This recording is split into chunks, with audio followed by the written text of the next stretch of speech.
Welcome to the Wizards 3 podcast. I'm Macklin. I'm Aiden. And I'm Sawyer. Welcome to, or welcome back to, depending on your loyalty to the podcast. For those near here, we're just three friends to like talk about stuff and things and stuff. How's everyone doing today? Pretty good. Pretty good. I had grilled cheese. And you have grilled cheese with you currently. True, but I'm not going to eat it during the podcast. I appreciate that. Good for you. And editing Macklin will also appreciate this when he looks back on it. He will also appreciate it. Yeah, I don't know why I'm like He will slurring my also words do so it. much right now. He will appreciate it also. Yeah. You want to start us off with some news, Sawyer? Sure thing. So before we get into the big old news, I'll just once again remind everybody that there's comic books. They exist. In case you were wondering. They do? Yep. Every week, new comic books come out, and so I will be using my platform here to get you guys to go and read. I don't know. It's a pretty slow week when it comes to new comics. The only ones that I really thought were of interest. There's all new Venom, which is from Al Ewing. It's there after Venom War. There's a whole thing with. There's a bunch of people that it could be. You're not going to find out until further on in the series. I'll bet you issue 6, I think. Or whatever, issue 5 or 6, whenever the first arc is done. It's usually what they do. And then Two-Face #1, which is a series written by Christian Ward. It's the first time that Two-Face has gotten a solo, I don't know if it's ongoing or if it's just how long the series is going to be, but it looks pretty cool. There was a preview for it in some of this week's comics, so they were good. And then there's also, this is where this is where you get all of the good stuff, is in the new issues. There's new issues of Batman, Absolute Superman, The Ultimates, X-Men, Avengers, JSA, Plastic Man No More, Wolverine, Birds of Prey, and so many more. So it's another great week for comics. Yeah. I'm very excited to read the next Ultimates comic. Yes. Macklin and I both have that series pulled. Yeah. I'm very excited for Absolute awesome. Superman. It's my favorite of the 3 Absolute series, but they are all very good. They are very good. I haven't read Absolute Wonder Woman, but I plan to soon. But Absolute Batman and Absolute Superman are fantastic. Yeah. So let's get to the real news. And it'll be a little bit of a light transition because the first bit of news that I have is about a comic book. Predator versus Spider-Man is a series that will release next year. It's not sure when, but if I had to guess based on when it was announced, probably April or March, around then. It's going to be written by Benjamin Percy and art by Marcelo Ferreira. Sorry. Will this have any relation to the Alien versus Avengers series? No. Okay. Alien vs. Avengers is Jonathan Hickman and Assad Ribick's current, I think it's a 5-issue series about exactly what you think it is about. So it's set in the future in a parallel universe. This one's also in a different universe. Benjamin Percy actually wrote Predator vs. Wolverine, which came out earlier this year. It's collected right now, so you can buy it. Yeah, so I'm looking forward to this. I think it'll be interesting. I have a feeling it'll be very Predator 2 coded, which is for me is a good thing because I think Predator 2 rocks. Yeah. So yeah, I'm looking forward to that. The next bit of news I have is about a Netflix series. There's a political thriller series called Zero Day, coming out February 20th on Netflix. It stars Robert De Niro as an ex-president who oversees the response to a major attack. Angela Bassett plays the sitting president, and Dan Stevens stars as a Tucker Carlson-esque commentator. Jesse Plemons is also in this series. It's an incredibly stacked cast. I look forward to this. What's going on over there? I'm Robert De Niro. I looked from the corner of my eye. It looked like Macklin was booing De Niro. No, I was like, what? I did the Italian 3 fingers together, shake sort of thing. I'm an American man. I'm an American. I'm an man. American guy. I have no So, yeah, sorry. This. Or check out an earlier episode if you want to understand that reference. I don't know which it is, so I guess find it on your own. That's on you. So it's like a hide and seek game. Okay. Celine Song's next film, Materialists, releases next year in theaters. It stars Dakota Johnson, Chris Evans, and Pedro Pascal. It follows a love triangle between a matchmaker, her perfect match, and an ex-boyfriend. I'm very excited for this. Celine Song made last year's Past Lives, which I think is just a wonderful film. So I'm looking forward to this. It's very clear that both her and her husband I don't know what it is about them, but both of them have had movies in within 12 months of about a relationship, a 3-way relationship. Celine Song's husband is Justin Kurtz, who wrote Challengers.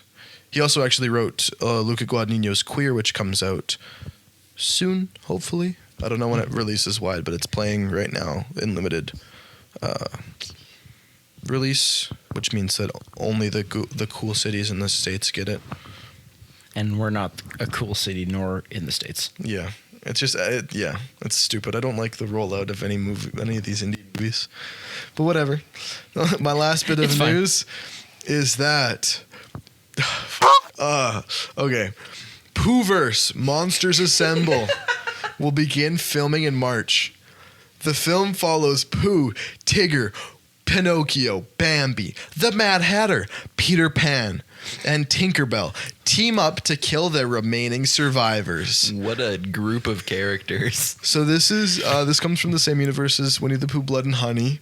Yeah, the Poohverse. If Bambi doesn't shoot someone with a gun, I'm going to be very mad. Well, Bambi is a real deer. I think, but like some kind of like retribution is needed. Probably, I would guess probably like a trampling or like a stabbing with horn. That would be fine. So yeah, I don't know about this. I will say, however, I hope that these movies are fun. The thing that I enjoyed Winnie the Pooh, Blood and Honey too, but it was too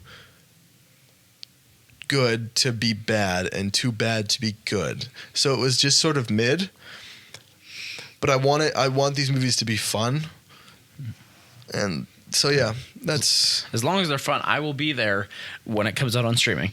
I was gonna say I'm not gonna if it's somewhere where I don't have to pay for it. I'm just gonna let you know that if there's one of these movies that I will pay to see in the theater, it's the team up movie because I think it's so funny.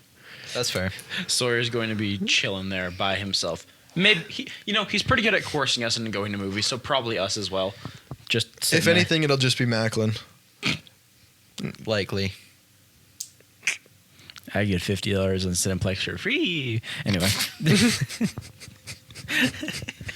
That's so nice. For free. Okay, Aiden, what's your news? All right, so I don't have a lot of news this week. The only things that I really have news about are what's coming out this week. So there's two things. There is a video game. You may have heard me talk about it a little bit, maybe, probably not. I'm a big fan. It's called Marvel Rivals. It's made by a company called NetEase, and is their first... Am I boring you, Sawyer? I'm sorry that I'm tired, dude. Just happened to yawn. Just happened to yawn as soon as you start talking. Every time. Is their first multi-platform video game. Pretty much everything in their catalog so far has been a mobile game. So, as of recording this, the game will come out in 7 days. They're saying they will have a 33-character roster, either by the end of Season 0 or on launch day. I'm not 100% sure. But I do want to just kind of say what's out there right now, just because I do find it really cool. And they've highlighted some characters that I've never heard of, which isn't hard to do, because I haven't heard of a lot of characters, but they seem like characters that I feel like don't really get a lot of attention. So far the characters are Adam Warlock, Black Panther, Captain America, Doctor Strange, Groot, Hawkeye, Hela, Hulk, Iron Man, Jeff the Landshark, Loki, Luna Snow, Magic, Magneto, Mantis, Moon Knight, Namor, Penny Parker, Psylocke, Rocket Raccoon, Scarlet Witch, Spider-Man, Star-Lord, Storm, the Punisher, Thor, Venom, and the Winter Soldier. Lunar. Jeff. What was that? Luna Snow. Luna Snow. I don't know a lot about the character, but she looks pretty cool. Luna Snow is a character that was created a few years ago, I believe. I could be talking about a different character, but there was a big initiative. I believe that she would have been created by Greg Pak. Does it have like when she first? Do you have that? Like I can here. Let me look it up. No, I don't. I'm just on their website so I can look at their roster. No, you're good. You're good. But that's pretty much all about that. I'm really, really excited to play the game. There's a chance that I'm going to stream it on launch day. Yes, sir? I was completely correct. This is a character created by Greg Pak. There was a initiative where a whole bunch of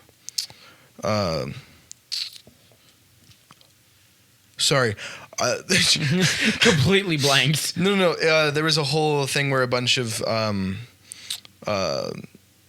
Eastern Asian like characters were introduced. I can't remember what they were all called, but there was like Swordmaster was another one. So yeah, but sorry. The reason that I was so confused was that I was looking at like the Marvel database, and it said that there were five like K-pop singles created by Marvel, because apparently she is a K-pop star in the comics. The team name I was looking for was the Agents of Atlas, which is like an all Asian team. Like you got Silk, Shang-Chi, Amadeus Cho, Hulk, Swordmaster, Luna Snow, whole bunch. Silk. Did I not say Silk? You did. Oh, okay. That was the first one, I think, actually. But yeah, that's that character. The one that I'm most excited for, if you couldn't tell me from me chanting his name, is Jeff the Landshark. What a guy. It's a Kelly Thompson creation during her West Coast Avengers run. So it's when it was Gwenpool was on the team, and Hawkeye, Kate Bishop, they were fighting against Landsharks, and they found one that they just adopted pretty much, and he's just become Jeff the Landshark, and he's so cute. I love just that. recently had a one shot during Venom War, so I'm a huge fan. Pretty cool. Okay, tell us about Secret Level. Sure. I was gonna say there's a chance that I'm gonna be streaming that game launch day, so look out near then on our Twitch. There's a chance that the OG Wizard 3 might be playing. Either that or just me. But who knows? So finally, I will talk about Secret Level. So it's a new anthology series made on and by Amazon. It's 15 animated episodes. It's like supposed to be like the most loved and one of the very most loved video games in history. Tetris. That already got a movie. Minecraft? Isn't it? That's also getting a movie. Mario? I'm pretty No. sure Tetris. Because Nintendo is stingy with like the air around them. True. But R.I.P. I'm pretty to sure that. none of those are in Secret No, they Level. won't be. It was created by Tim Miller, produced by Blur Studios. It will star Keanu Reeves, Ariana Greenblatt, and Christopher Judge, reprising his role as one of the best written characters in any piece of fiction made since the dawn of time. Kratos, God of War. So Concord. Sorry. I hate Concord with a passion. There was something failure. in my throat, dude. I'm so excited. Concord episode of Secret Level. You I'm can gonna stream tell that. I'm gonna they stream were that like, on. this is gonna be the best game in history, and then it just tanked so hard. Concord. So yeah, because of the Secret Level releasing, we thought we'd talk about various adaptations to specifically video games.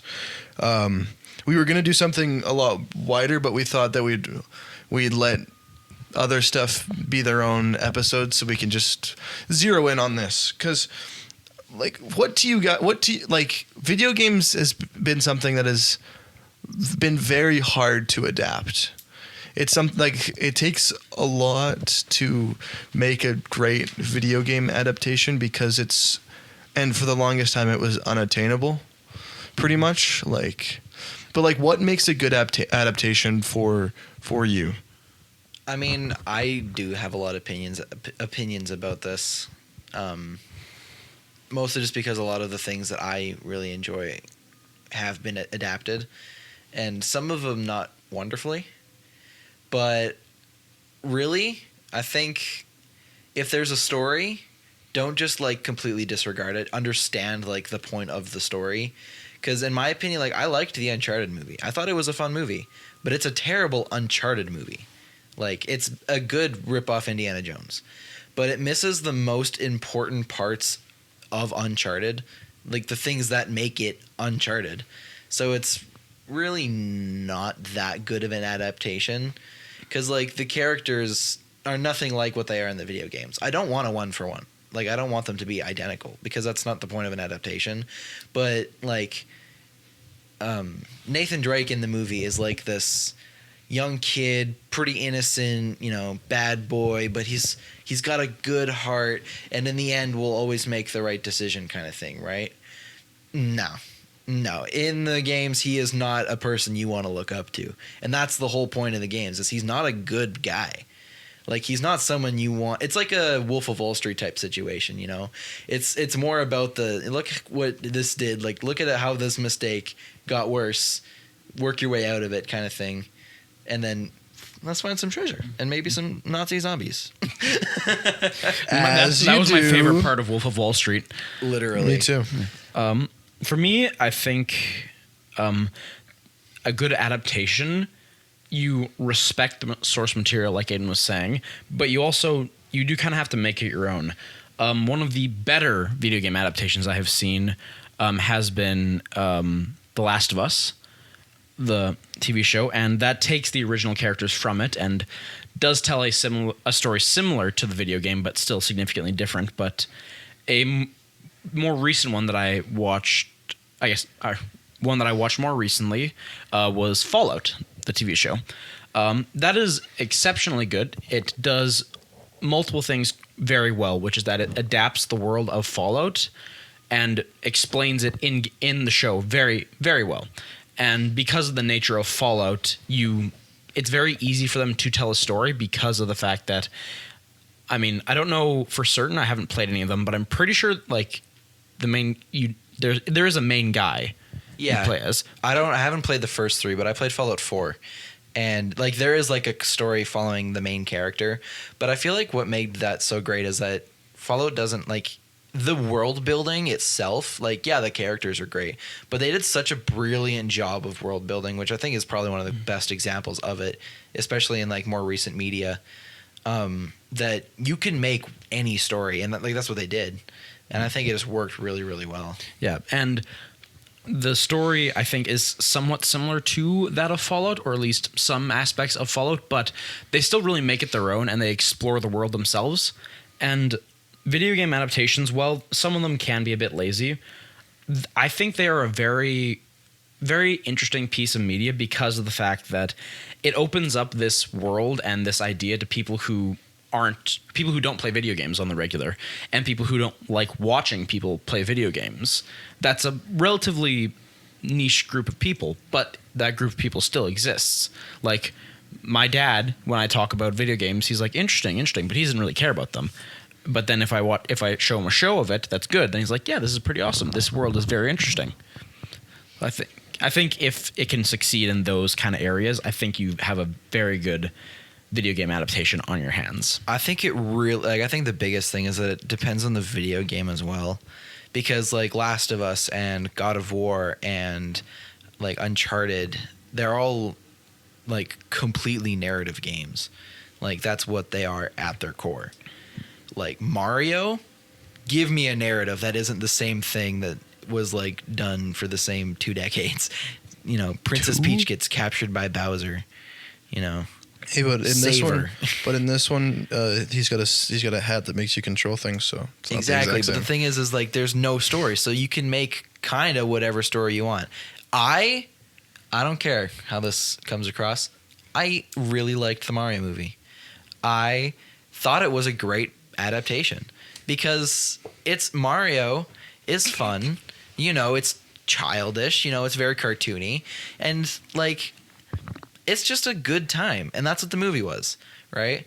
I don't know a lot about Sonic lore, but that's kind of what my understanding of it is like the same thing. Like I know that I think there is obvious like there are a lot more lore in Sonic than there is in Mario, but you know, kind of the idea is that you know, especially like with the first Sonic movie, I think they had the liberty of making like the quote unquote origin story, right?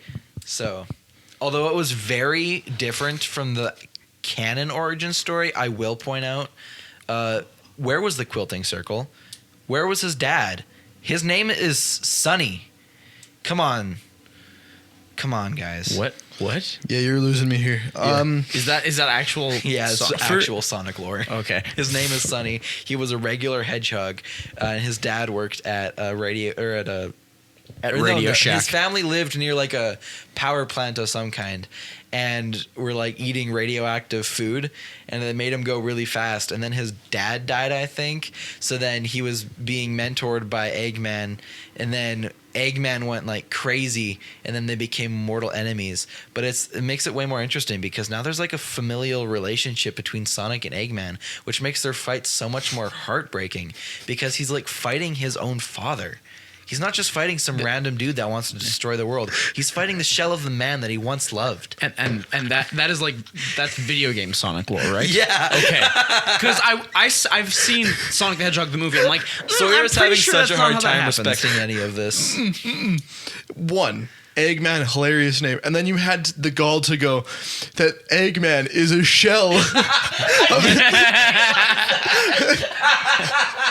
Yeah, so Dr. Robotnik. That's pretty good. sorry. Pat on the back, Aiden. Okay, so for me, I think that a good adaptation is able to stand on its own. I mean, specifically for movies, I can't really speak to shows because I watched The Last of Us, but I mean, I liked and I liked it because it's basically just the game. I mean, it's not, but I mean, you watch it and like the best episode of the show is the one that's not the game, like the Nick Offerman episode with the gay couple. It's the best episode of the show, hands down, like heartbreaking and shit. But like I've got a list of a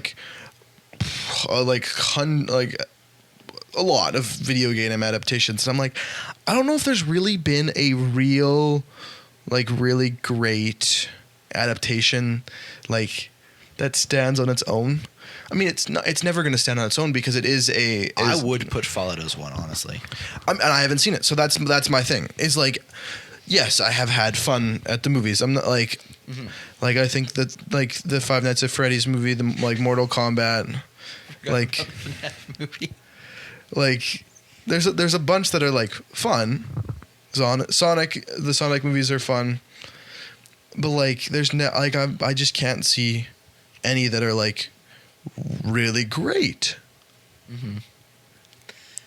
The thing that intrigues me the most is media that isn't in a direct like adapting this video game, like movies like Tron, like the Tron movies, specifically Tron Legacy because it's the only one that I've seen. Very good. I quite enjoy that movie. I think I watched those movies. Tron Legacy is wonderful. Joseph Kosinski's the director. He also made Top Gun Maverick, in case you were curious. Makes sense why it's wonderful. Wreck-It Ralph and then Boss Level. Those are just a few that really use the like video game world, like especially Pixels. Wreck-It Ralph. Wreck-It Ralph is the one for me that I'm like, now that's how you adapt a video game. It's like, it's not a real video game because anybody that like, because it's such a. They did make a real one.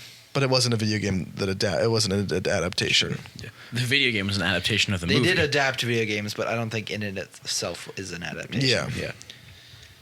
That's for me what I think, because like I have a hard time if I don't have a huge connection to the game, like Fallout. I just don't I just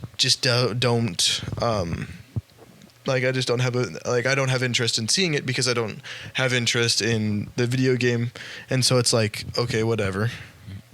Then that's me. That's on me. But like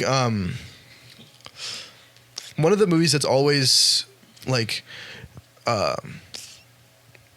shit, what was there? Okay, there was another movie that I watched a while ago that is Guns Akimbo is what it's called. It's got Harry Potter. Yeah, but what's his Radcliffe? Daniel Radcliffe. Thank you. I think I've Put some seen respect that to movie. his name. It's not real. It's more of like a battle royale style movie. Speaking of, there is a movie called Battle Royale, which was where that comes from. But I think it might have been. It's a Japanese movie. But anyway, it's like that kind of shit where it's like you got to fight your way out of it. And that's another fun one. That's the one where like the guns are bolted to his hands. Bolted to his right? hands. Yeah. Yeah, that was cool. That one meme format comes from where he's in the apron and he's got the fucking slippers What's on.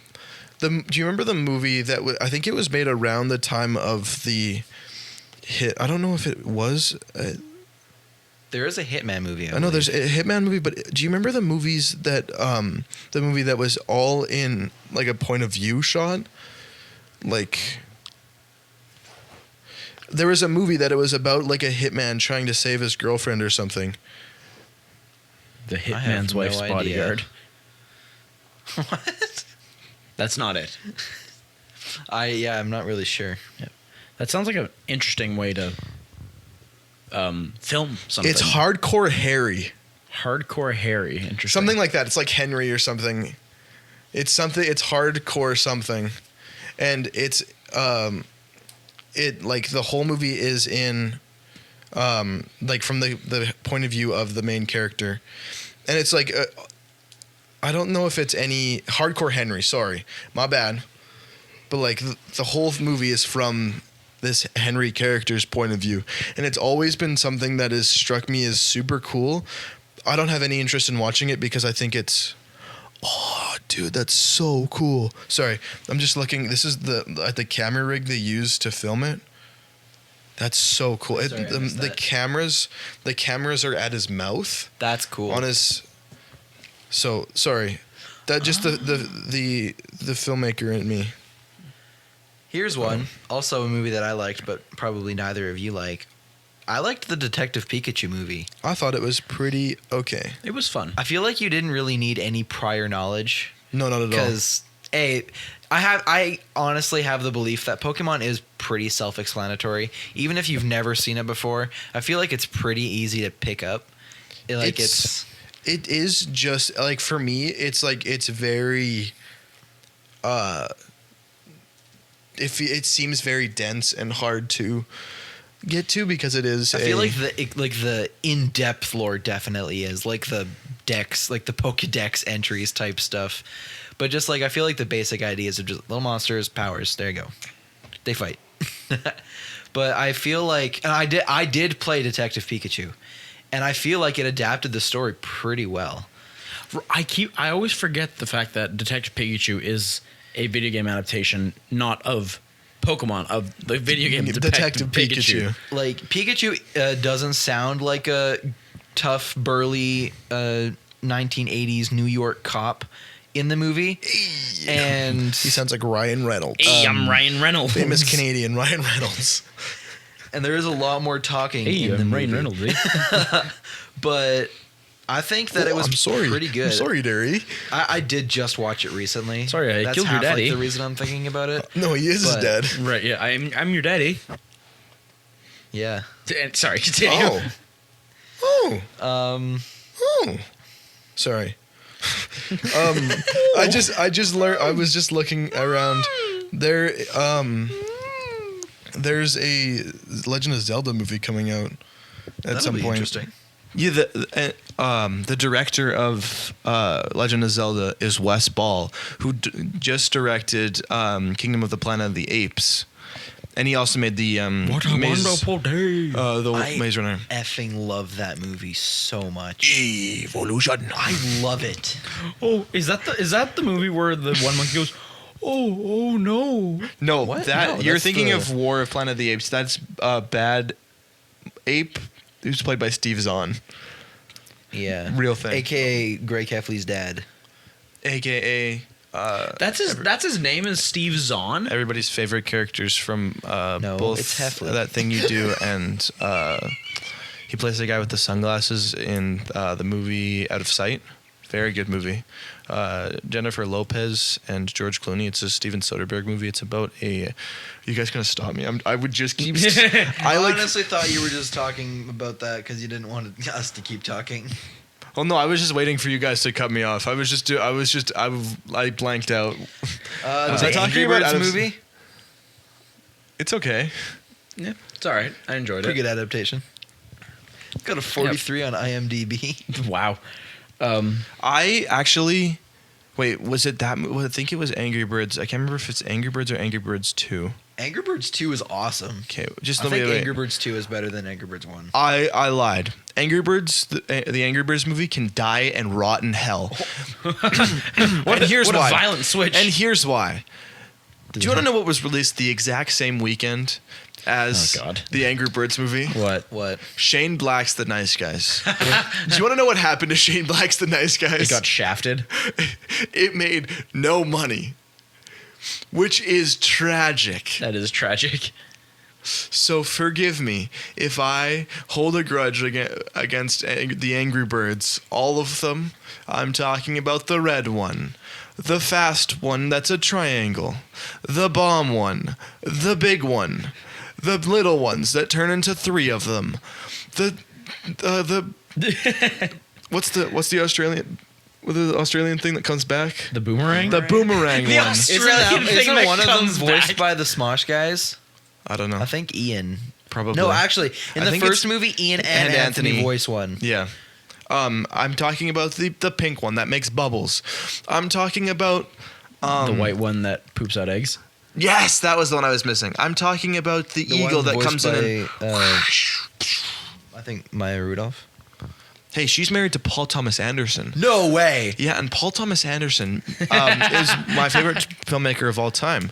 Let's talk about Paul Thomas. I'm sorry. It's all right. Okay, this is something that is very intriguing to me. Like one of the most intriguing video game. It's not an adaptation of a video game, but it uses video games in a very, very interesting way. It's Ready Player One, which was a book that was written by Ernest Cline, which is. Have you guys seen this movie? Steven Yes. Spielberg Oh, directed yes. it. It's I've a seen very it many mediocre times. movie.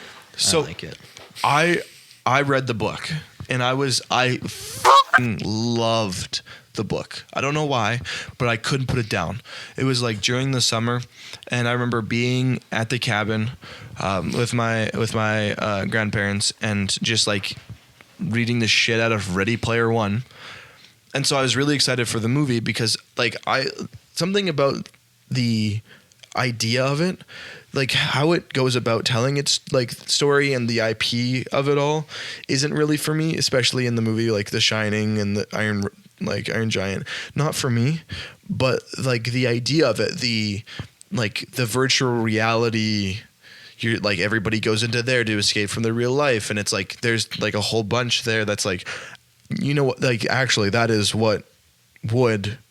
Like it feels like that's getting more and more real. Like I'm seeing. I was just watching stuff on Prime, and there was an ad for the Quest, the Meta Quest 3, and it was like you can play as Batman, and I went, "Damn, that sounds really good." Yeah. But like, it's like the movie isn't very good. I enjoyed it because I liked the book. Like I think everybody in the cast did a great job. I especially liked Mark Rylance as the guy at the end of that they reach at the end. Ty Sheridan's great. I I really enjoyed that movie. When I watched it, I was like, man, this is fun, and it's a lot of fun. I'm not a big fan of all the IP and product placement in it either, but I will admit, every single time I watched it, I was like, I so wish that was a thing. Like, Me too. It's like that's something that I always did was like, holy shit, that's so sick. yeah, like you could play a Superman, you could play a Spider-Man, you could do literally anything. It would be so amazing. I mean, not in Ready Player One because you can only play as Warner Bros stuff because it was a Warner Bros movie. Yeah, but like if that were a real thing, I'm just being silly. And what did you think of? Yeah. Before Aiden's thoughts on Ready Player One, I greatly just like the ending because it did do the Iron Giant thumbs up thing. I am not okay with that being in that movie. That's for the Iron Giant movie, which I really love. The thumbs up is a reference to Terminator. When he like as it dies and it goes into the lava, it does the Terminator thumbs up. Yeah. Never mind. I like your 20-minute stutter before that. Malcolm was so full of rage.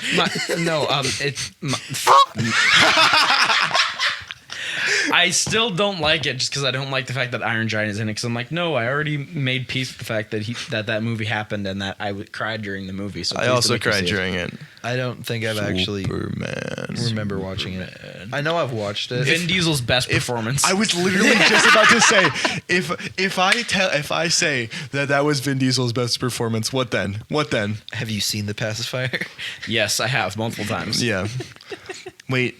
God damn it, I forgot about Fast X, the best movie of all time. I forgot about the one where they go to space. That's 9. F9, the Fast Saga. Stupid dumb. Every time I say F9, I always try to say the Fast Saga. The Fast Saga. I don't know why. It's just something about because just try to say F9, the Fast Saga. F9, the Fast Saga. It just, for some reason, my mouth just doesn't want to do it. Anyways, my mouth doesn't want to speak apparently. My spiel about Ready Player One. Another Spielberg, what happened with that one? Yeah, I don't know. Okay, this is another one that isn't a adaptation, but it is like I'm gonna call it the video gamification of a movie. Wait, before you do that, Aiden, what are your thoughts on Ready Player One? Yeah. Because we did skip over that. I liked it a lot. I had a good time. I liked seeing all the dudes that I know. I'm that kind of dude. I'm like, oh, hell, Iron Giant. Yeah. I was like, the Holy Hand Grenade? That's rad. And then he's like, let's drive backwards, find Easter egg. I'm like, shit, yeah? Look at that. King Kong on the racetrack? Damn. That was pretty cool. I like how when they died, their like coins just pour out of like a wormhole. Basically, they just like appear and like drop on the floor. I think that was really cool. Mm-hmm. I had a good time with it. I'll probably watch it again sometime. So this is what I was gonna say before. I'm glad that you like it because, specifically, what I wanted to talk about was Bandersnatch, the Black Mirror like choose your own adventure, because it's like a super duper interesting idea, and I think it is. I mean, I haven't engaged with it since it came out. I started it, and I don't actually think I finished it. I remember my family and I we sat down to actually go through it, and at one point we spoilers, but this movie it came out in 2018, so we ended up chopping up a body to dispose of it. It's just a really interesting idea in and of itself. I mean, I thought it was super cool, but that's why this is only a little bit related. But that's kind of why I really liked Markiplier's series, A Heist with Markiplier and In Space with Markiplier. Oh, dude, they were so well executed, and they were really, really fun. I watched/played a Heist with Markiplier with my mom.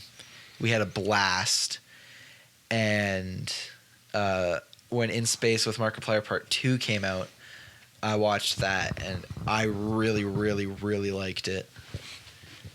So I'm more interested in a lot of stuff that's coming out. There is one adaptation that's coming out that I am excited for, and that's Iron Lung. Yeah. being made by Markiplier, Mark Fishbach, if you will.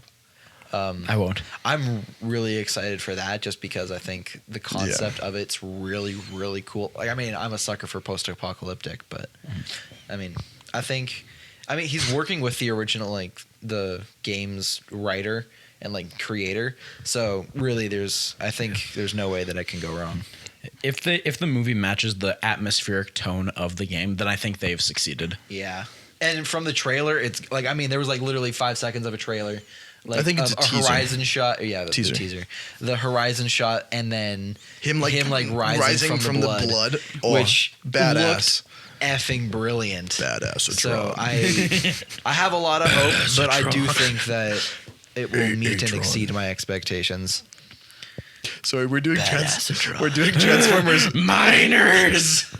This has been an episode where we're talking about something and I'm just like out of it. I'm like, okay, what about this other thing? Okay, I think if we're talking about upcoming adaptations, we'd be amiss if we didn't talk about Minecraft. Which I am going to be the pessimist about this. This looks like if you opened a gate to hell and they brought you a movie that they watched in the hell theater and Satan was like, This breaks everyone. I personally directed this. Oh, sorry. Any Freudian slip. Any correlation to real life? So, anyways, I think that this is going to be one of the worst movies ever made. It looks ugly and dumb and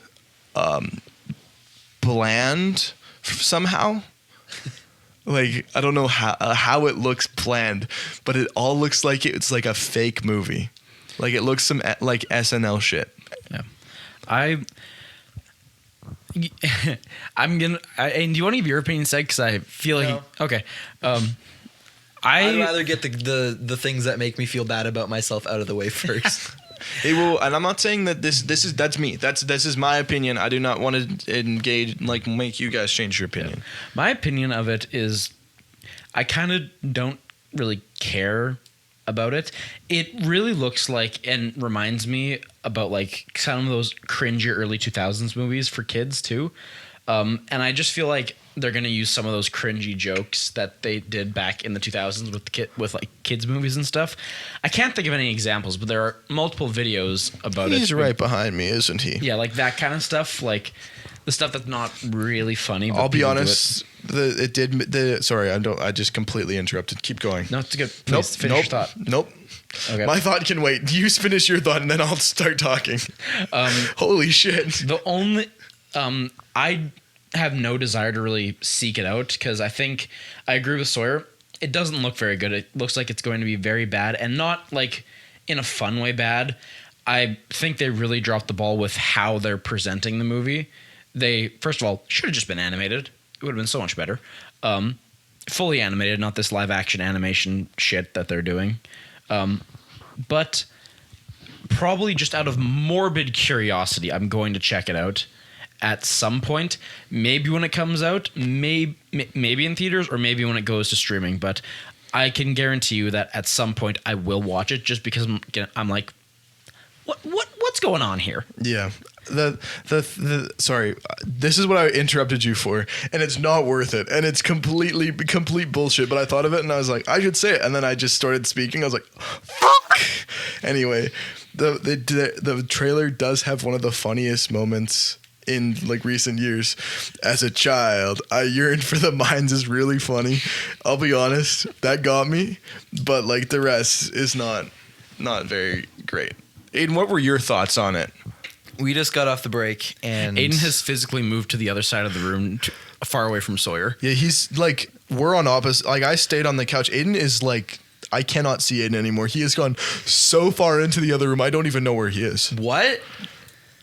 Aiden, So just talking to the mic. Just Okay. tell us what you think about Minecraft. We just finished watching the Minecraft movie trailer over the break, and I'm excited.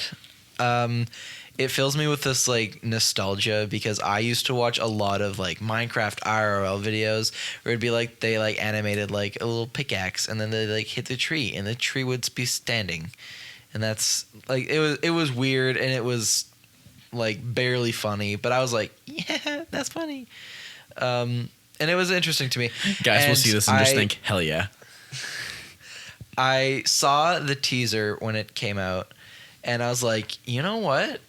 That kind of reminds me of that. That's kind of neat. And then I watched Minecraft Live, and I watched the section, like the 10 minutes that they talked about the movie. And I was like, you know what? That's really cool. They've been doing a lot of really interesting stuff lately of just trying to expand, you know, their horizons in a way, and just try different things. This movie being one of them, they also came out with like not really like a theme park, but like an experience kind of thing. I think it's in Austin, Texas, and it's like Villager Rescue. You just go through a bunch of stuff and like tap on the walls kind of thing. I don't know. It's pretty cool. I'm sorry. And then they're looking at the movie, and it looks cool. I like it a lot. I think the designs are pretty cool. I think Jack Black is hilarious. I just love his humor, and he's really funny all the time. Jason Momoa's character looks like he's going to be a lot of fun. It reminds me of the Fireblazer from Pixels, which is also another movie that I really like. It's just entertaining. You and like 10 other people. Yeah. Sorry. I'm And, trying to do better, but yeah, I don't know. It just looks fun, and I'm excited to see it because I've been a fan of Minecraft for a long time, and I like seeing them try new things. And yeah, like the Minecraft movie has been a meme for so long that I think that whenever people thought about it realistically, that their expectations got super, super, super high. I never did because I was like, Minecraft movie, that's really dumb. And then I saw the trailer and I was like, you know what? I'm probably going to have fun with this because that's the thing. Is like I always see that, like I think of it. I think of something, I'm like, and then I have like opinions about it. But then I see it, and then all of those opinions fly out the window, and I'm just like, yeah, I'll have fun. Because I'm a grown man, and I'll spend my money watching the Minecraft movie. good for you, Aiden. And then probably go watch Red One right after. I want to play the Transform. What? We're not going to judge because we went to see Transformers 1. No, I was just gonna say I like Transformers. I think that's what I was gonna say, but it just came. Transformers. All I'm saying is that next year, around the time of my birthday, there's a Superman movie is coming out, and I will spend the Superman movie. It's gonna be it's a Superman movie. It's one of many, and I'm very excited. I'm gonna spend my big boy money to go and see Superman on the big screen, and I'll probably cry. I need to talk to the audience for a second. Okay, what's up? You guys know those clips on TikTok of another podcast that's Basement really Yard. funny, The Basement Yard. Shout out. And I think it's Joey. Yep. Yeah. And he's like, you watch this. And then That's it. Michael's done that like 10 times today. And it does not get old. If you're wondering, it does not get old. Every time it's very funny. It's fucking hilarious. Okay. At the end of the day, adaptations aren't going to stop happening. The Mario movie made $1 billion. Really? That's like one Yeah. with a bunch of zeros. Yeah, the Mario movie was up there in the highest grossing movies of last year. And then like the FNAF movie made so much money. Like it's the thing is that it's never gonna stop because these movies keep making money because Aiden is as much as we make fun of him, he is very much like the average consumer. So I think it's pointless for us to try and stop it. I think if anything, if you're not looking forward to something, just don't see it. Like what Macklin and I are going to do with Minecraft. And like what I did with so many movies that I heard about. Good many. point. I'm not gonna go out to see Minecraft, but if you say like, "Hey, you want to go see Minecraft?" and I'll probably be like, "Okay, sure, why not?" I won't. you ask Sawyer me- will actively deny going. Oh no, I'm gonna watch the Criterion Collection. Jesus Christ! I I'll gotta go probably watch stay my at home. French channel. You guys. I'm gonna watch. You guys I'm gonna give me watch too much Respect credit. again. You guys. I have shreds of dignity. You guys I'll give me not lose them on the way Minecraft too much movie. credit. I'm gonna watch Freddy Got Fingered. I'm like, if I'm staying home to watch, I'm probably gonna watch some like Den of Thieves Pantera again. Nice. Woo! Can't wait. Shout Um, out to Den of Thieves, wonderful film. Yeah. It's got the sequel Pantera's coming out. You guys should watch it. Shout out to Den of Raccoons, also thieves. They're pretty cute dudes. And shout out to Our next segment of the show, That, yeah. Sawyer watches and then all of the James Bond movies and tells you if they're good and if you should watch them. This week I watched 2 James Bond movies. One might just be the worst spy movie I've ever seen in my entire life. It is the original Casino Royale, which has 5 directors: Val Guest, Ken Hughes, John Huston, Joseph McGrath, Robert Parrish. It stars David Niven as Sir James Bond, who is retired and he like gets pulled back in to take over as M, and so then he makes all of their secret agents named James Bond, and the main guy is Peter Sellers, who plays Evelyn Tremble. I like Peter Sellers; he's charming. Orson Welles is in this. He plays Le Chiffre. This movie is really, really bad. not like fun bad, just bad. Really, really bad. It tries to be a spoof of like James Bond, but it fails on every single account. It is really not great. One of the like, you know what? Spoilers. You don't even skip past this. I'm gonna say spoilers. It's revealed that the bad guy is actually Woody Allen, a famous horrible person, and also like, I mean, supposedly goofy guy. He's so unfunny. In this, it's so bad. It is a series of loosely connected moments that are just borderline unwatchable. I couldn't do it with this movie. It's not good. But I also happened to watch the next movie in the series, Peter R. Hunt's On Her Majesty's Secret Service, which just might be the best James Bond movie yet. It stars George Lazenby as James Bond, and it's the James Bond movie that takes place mostly in the Alps. There is not one but 2 ski chases. There is a bobsled chase. It is awesome. Like, George Lazenby is like actually surprisingly great as James Bond. Like, this is his only like outing as the character, and it's like really, really good. It's this is also where the Austin Powers outfit comes from. Like, he straight up wears the fruffle coat with the it's ridiculous. That's awesome. Unlike Austin Powers though, it's like a kilt sort of thing on, because he's playing the part of this like the person that tells you if you're actually a lord or a lady, like based off of your parents and whatever that kind of stuff is. Yeah. The love interest in this, Diana Rigg, is really, really good. But yeah, it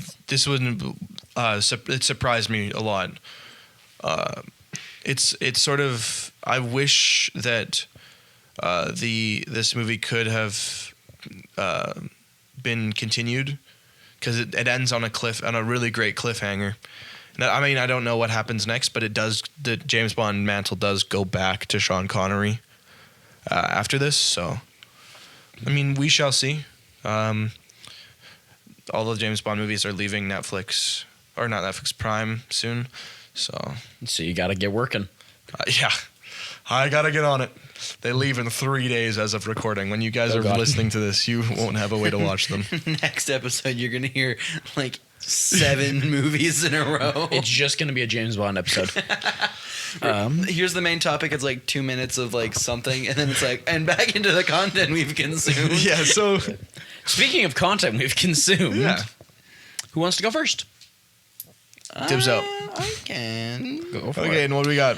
I was gonna go with grilled cheese because I had a grilled cheese not sandwich for content. supper, and it was it is in the contents of my stomach. So, but I'm gonna go with John Wick, which is what I watched while I ate said grilled cheese. Technically, I didn't finish it, but I've seen it before, so I know how it ends. Spoiler alert. Pretty cool like that. Dog dies. Actually, that happens at the start of the movie. Not if you watch. I actually watch every movie Tenet style backwards. Piece it together. It's like a real murder mystery. Yeah. That's just me though. Why is he killing all these people? Yeah. And then at the end, it's like, oh, I mean, all of my by the end of a movie that I've watched in reverse, I also am speaking in reverse, so it sounds sort of like this, which forward is because they killed his dog. Anyways, continue. I don't know if you can do this. No. Wow. That's on you guys. Find a way, because it's true. I practiced that in the mirror this morning. Bullshit, but all right. You have no idea what I do in the mirror. No, I know I don't know. I'm just assuming I'm calling bullshit on that. I practice my reverse speaking every day so that I may one day be Bill Cipher. No. Why would I ever want to be Bill Cipher? I want to be the protagonist in the wonderful film that is Tenet. I really like that movie. Tenet was a really fun one. I watched it at like 1 a.m. Tenet is incredible. That's really good. Any other thoughts about John Wick, Aiden? Hey, tell us your actual thoughts. I interrupted the entire thing. I like it. It's pretty good. It's cool. Have you seen the rest of the series? No. Do I need to? You don't need Yeah. to. I mean, John Wick. Yes. John Wick. The answer is yes. John Wick, you can watch it and just leave it at that. But I would highly recommend watching the other ones because the other ones get like, they range from great to fantastic. Is there one where he's at like a not the first one, but another one where he's at like a rave or something in like the desert? Yes. He's in the desert at one point, and he's also at a rave at another point. Yeah, Okay. there's a bunch. He goes to quite a few raves and quite a few deserts. So. I might have just mishmashed. Yeah, but they're really good. I would highly recommend you check them out. What is your ranking? What is your ranking? I have to think. I have to think as well. Okay. I would say 1. 2, 3, 4. So my ranking for the John Wick movies are 4, 1, 2, 3. See, I'm the same. I'm very similar. I also put 4 at the top and then 1, but I have 3 before I have 2. Which is to say that at this moment in time, I would prefer I like 3 more than I like 2, but it could change at any moment. Same with 1 and 3. Yeah, they're really, in all honesty, Aiden, like you should watch them all because they're all like operating on the same level. They're all fantastic, and it really just depends on what you prefer to what you prefer in your John Wick movies. But they all kind of have the same like ideas and amazing action in them. They're so much fun. You should check them out. All I'm saying is that 4 is the best because Donnie Yen plays a blind samurai-esque character who makes John Wick his enemy, and then it also has blanking, Scott Adkins, who's like a huge name in like B movie action. He plays this like overweight, like big guy, like he's got a fat suit on, and he's like like fights in that, and it's so sick. I think that the 4 is the best. It's a really, really great send off to John Wick. It is. I definitely got watery-eyed, but I don't know if I cried when watching it. But it was extremely, extremely well done. And Bill Skarsgård is in it, and he's a delightful villain. Yeah, I mean, he's always a great villain. Mm-hmm. He's a delight in anything he does. True. That's our John Wick talk. We just like completely steamrolled that, but It took over Aiden's content. Aiden, you don't mind, right? No. That's good.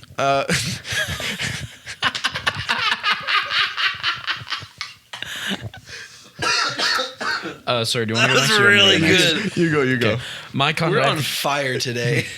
The content I've consumed is Help! Put me out! Fire extinguisher. Oh, thanks.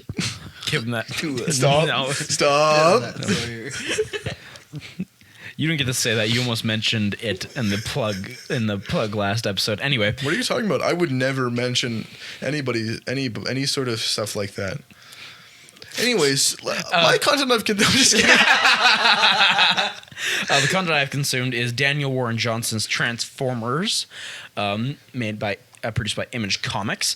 I recently got the. I thought you were talking about a movie for a second. No. Like, I recently got Transformers. the second volume of it, and it is so well done, so well written. The art in it is amazing, and I read it, and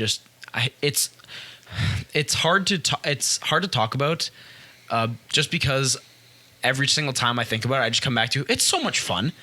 Big robot. It's big robots, and like it's got a lot of heart. it has a lot of heart and clearly they're love and care robots. behind it. Well, their heart is actually Energon. If you've ever Very seen true. the Michael Bay movies, he one of them he takes his heart out and he's like, "This is my heart. I'm Optimus Prime." Maybe the real Decepticon was the heart we could chrono on the Unicron. Anyway, I couldn't have said it better myself.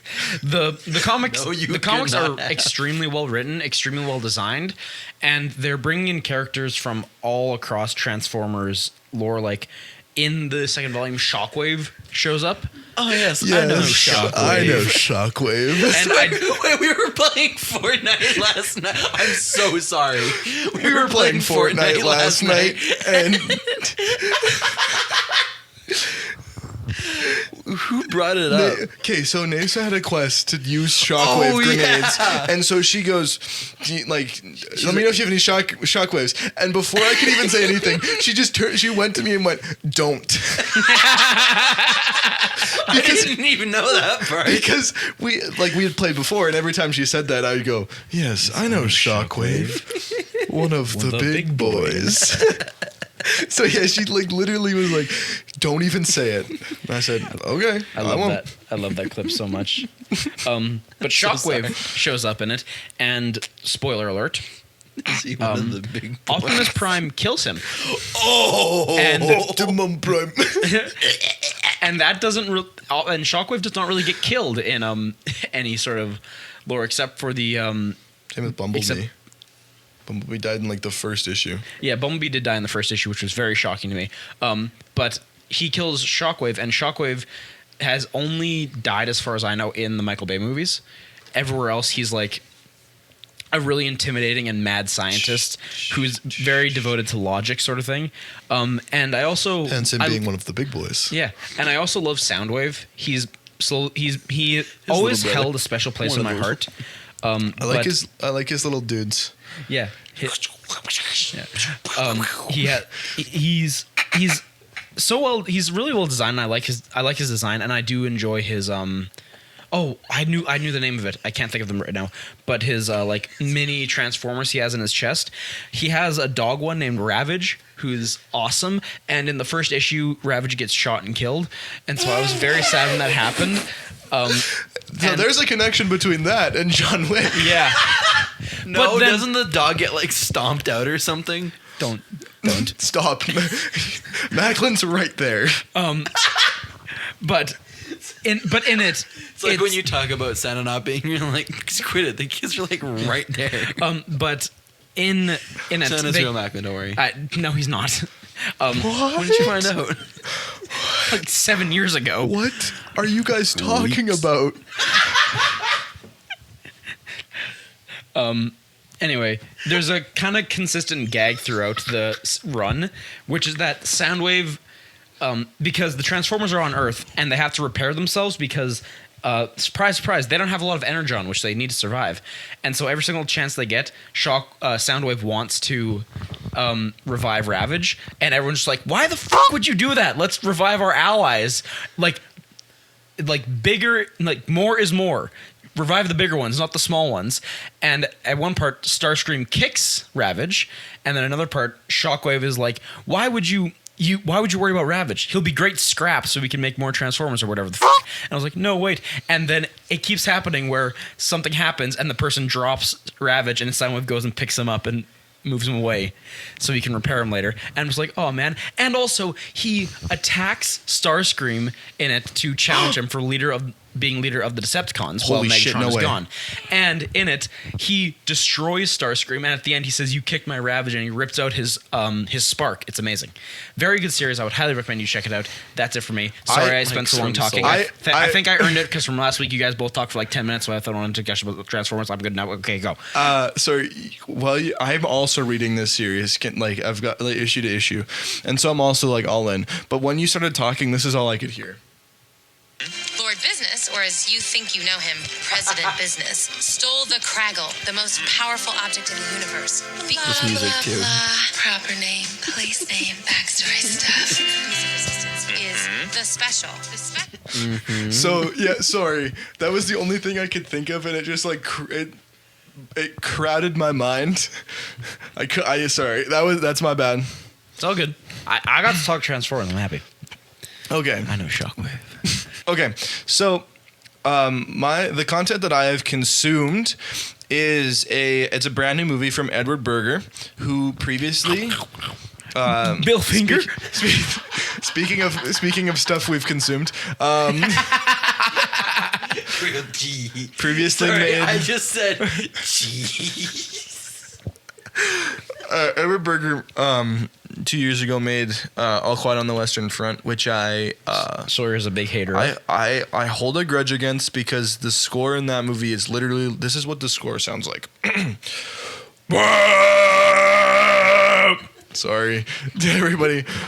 POV, man's about to sneeze. It won the Oscar for Best Score against Babylon, which is one of the most incredible scores ever put to film. So I hold a bit of a grudge against that. However, this Conclave it's a brand new film. It's set in the Vatican after the Pope tragically passes away. And so it's up to Ray Fiennes as Cardinal Lawrence to keep it all together while they try and elect a new pope. It's a really, really fun time. It's full of deceit and treachery and espionage, and yeah, it's a movie that you never know what's coming next, and at a certain point, that's what you want. It's just a really, really fun movie.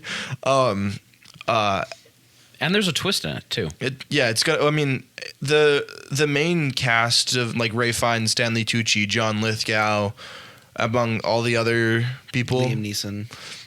What's her? Ray Fiennes. Is that what you said? I already said Ray Fiennes. Yeah, that's what I said. Okay. This is Totally got him. The thing that caught me about the movie that it's really stuck with me is Stefan Fontaine's cinematography. There's the look of the film is really colorful when it needs to be and dark at other points. Like, it's just a very well designed. Like, the lighting is very thought thought out. Like there's a moment near the end of the movie where they're all of the popes are not all the popes.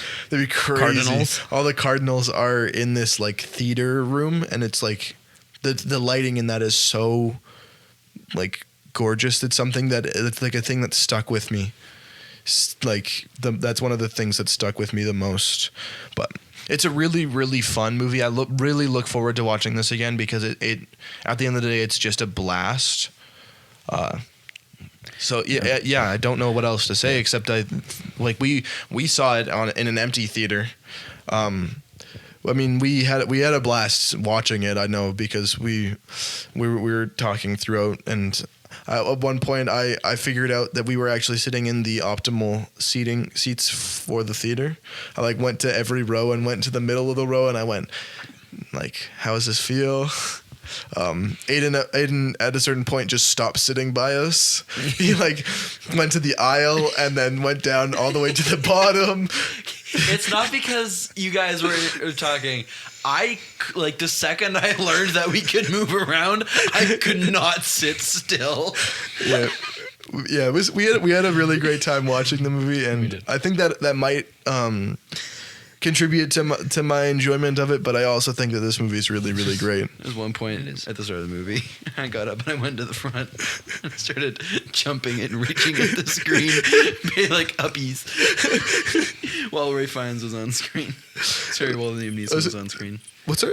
Ray Fiennes? Yeah, why'd you repeat his name? Why? I didn't. And with that, I think we should finish up the episode. This has been a real chaotic episode. It has been. This is the energy that we need for the podcast. Also, Shockwave turns in his transformation as a gun like Megatron is, which is really funny and really cool. Yeah, he just turns into a gun and He he's does. like, I'm gonna... No, he does. Just like gun. Just like Megatron. He transforms into a gun. Like What? yeah, Megatron was the plane. No, in the original, in the original, he just transformed into a gun, and he had to have someone else shoot him. He wasn't a tank, he wasn't a plane, he was a gun. And Shockwave is the same thing. And Shockwave and Soundwave, Shockwave turns into a gun, and Soundwave shoots him. It's pretty cool. Anyway, I'm Macklin. Oh, hi, or bye. I'm Aiden. And I'm Sawyer. I didn't realize we were doing that already. We are the Wizards 3. Thank you very much for listening, and we'll see you all next time. Bye. Thank you so much for listening to that episode. Now, if you care to stick around, we have a quick little self-promotional sketch. Come on, everybody. Let's skip along and sing our favorite song. We're off to see the wizards, the wonderful wizards of three. It's me.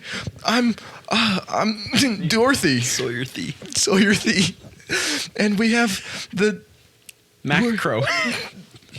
Macro. And what are you? You sure are fit for a scarecrow. Yeah. What are you missing? Brain, right? Oh my God, brain. What about you?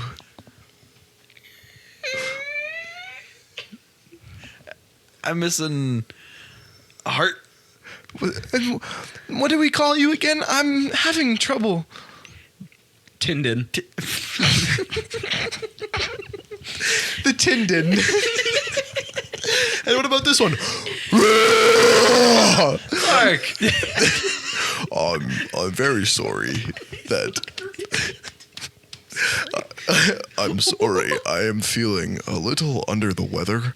I'm feeling very incredulous today. It's all right. It's all right. The Clarky line. Go. Just scout ahead real quick, please. Okay, I'm going to. I'm going to scout ahead, despite me being, as you know, very cowardly. I am but a lion. Thank you. Big wuss. Roar.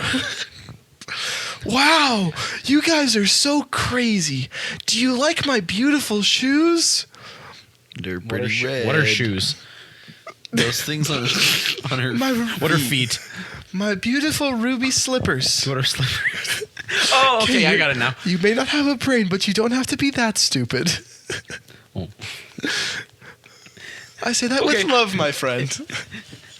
So Sawyer, what are we doing? We have to go to the Wizards 3. They're the only people that can solve our problems. Of course. Our problem being? Well, You don't have a brain. He doesn't have a heart. Oh, right. He has no courage. I forgot how to breathe. I actually forgot about that. I did. And we have to get the lion some courage, right? And I just want to go home. There's no place like home. Let's make our way to the Emerald City of the Three. Let's go. Let's sing our songs. We're off to see the wizards, the wonderful wizards of three. Because the wonderful party does. Yeah. That's really good. That's really good, Sawyer. Oh no! Look, it's the wicked. What's her name again? Why are you looking at me? I'm stupid. Oh no! It's Alphabet from Wicked. I'm not trying to find Alphabet, yeah. That's right. It's Alphabet. It's Alphabet. Can we get her to stop singing, please? We have to. I feel like there's some things we have to say. Why don't we just keep going? That's a good idea. And let Alphabet do her thing. pretty, Let's just let Alphabet do her busy. thing. We're gonna keep going. We'll let her defy gravity. Come on, guys. Dorothy, when we get there, Sawyer don't we have? Thee. Don't you Sawyer have? Thee. Sorry, Sawyer Thee. When we get there, That no brain's really showing through. yeah, you're right, Tyndon. What are Your no heart is really showing, buddy. Don't we have Hello. to? No, Clark, go ahead, please. Clarky Lion, go ahead. Dorothy, isn't there like some things you have to tell the wizards before you can ask them questions and get their help? Well, why don't we have to go to the wizard? Okay, time jump. We made it all the way to the wizard. We bested Alphaba, and she's off defying gravity again. All 26 letters. We have at least 2 hours and 40 minutes before she comes back. So I think we can talk to the wizard. Hello, it is I. Jeff Goldblum? Sometimes. I would rather be him than who played me last. James Franco. You. When? Oz is Great and Powerful. Oh, really? Okay. Good Back movie. to the- Good movie. But anyway. And action. Before you can get what you want, you must answer the questions of the Wizards 3. Smoke. Guys, I don't know if I'm gonna do this. I'm not good at questions. First, you. 7. Macro. I am the macro. What can we find the wizards on Instagram? A couch. What is it?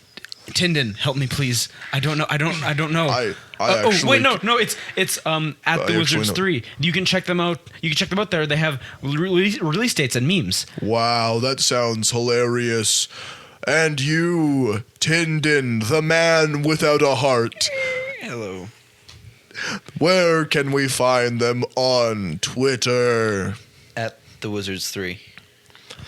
That's Stupid super. idiot. That was very mean. You hurt my don't have a heart. feelings. I can tell. And you, the Clarkety Lion. Yes, I am actually what you would call a lion cub. I'm still not fully grown. I'm still learning. Clarky Lion, could you go outside again, please? Wait a second. You should ask Sorothy that question. Clarkety Lion, what is the YouTube? Well, actually, the YouTube is a site where you can find No, he's stream videos. Clarkety of- Lion. I'm stupid, but even I know he's talking about what's the Wizards 3 thing on it. I was, if you would have allowed me, I could have gotten there within time. Sorry. Yeah. Yeah. Say my name. The Wizards 3 is the where you can find them. They've got Sawyer's Film School, which is actually really great. It should be coming back soon, depending on the Man with No Heart's schedule. Tyndon, are you part of the Wizards 3? Are you the Maybe I am the Wizards No. 3. Stop it.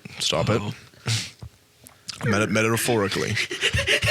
You can also find VODs from the Wizards 3 Gaming, which is on Twitch at the Wizards 3 Gaming. Funny stuff. Yeah. Sawyer Thief. Just let me finish. I'm not done. I appreciate you trying to move the plot forward, but please.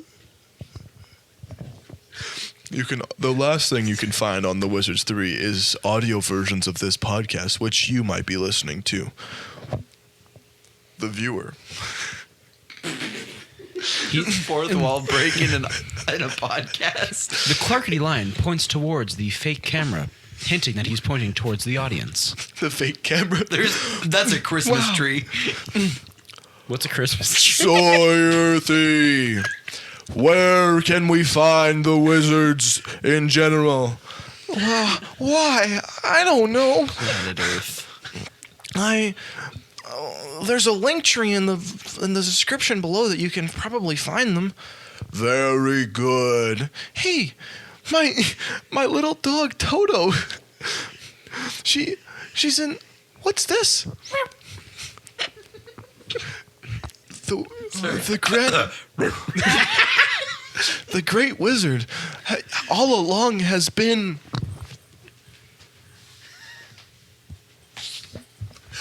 the Christmas pickle.